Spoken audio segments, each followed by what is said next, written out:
Bonjour, bienvenue dans notre tutoriel sur la prise en charge de la traumatologie aux urgences pédiatriques. Aujourd'hui, nous allons voir ensemble comment réaliser une syndactylie avec Johan, kinésithérapeute, et Ruben.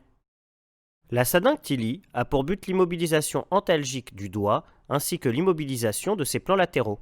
L'idée est d'immobiliser le doigt atteint avec l'un des doigts adjacents non atteints. Pour réaliser une syndactylie, il faut des compresses, de la bande adhésive élastique et une paire de ciseaux. Le patient doit être assis face à vous. Retirez les bagues s'il y en a. Le doigt atteint doit être immobilisé avec un doigt adjacent. Pour le choix du doigt adjacent, il faut tenter de laisser libre l'index afin de conserver la pince pouce-index, ainsi que le cinquième doigt pour conserver la souplesse de la main. Ainsi, en cas d'atteinte du cinquième doigt, immobilisez avec le quatrième. En cas d'atteinte du quatrième doigt, immobilisez avec le troisième. En cas d'atteinte du troisième doigt, immobilisez avec le quatrième. Enfin, en cas d'atteinte du deuxième doigt, immobilisez avec le troisième. L'immobilisation du pouce nécessite un autre traitement spécifique. Prendre une compresse, pliez-la en deux, puis positionnez-la entre les deux doigts à immobiliser afin de limiter les zones de frottement. Il faut alors ajuster sa longueur et sa largeur en la découpant.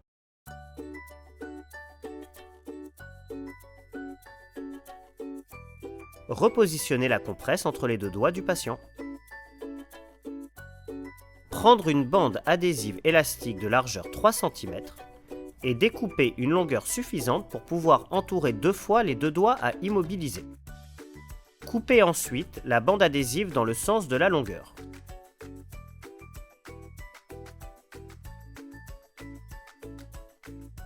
On obtient ainsi 2 bandes de la même largeur.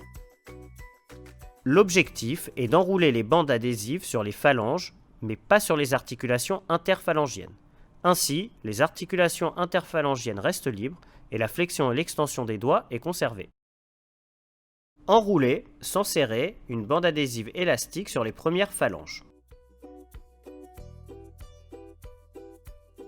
Il est important de ne pas trop serrer la bande élastique, car un œdème des doigts peut survenir secondairement. Enroulez ensuite la deuxième bande, sans serrer, autour des deuxièmes phalanges.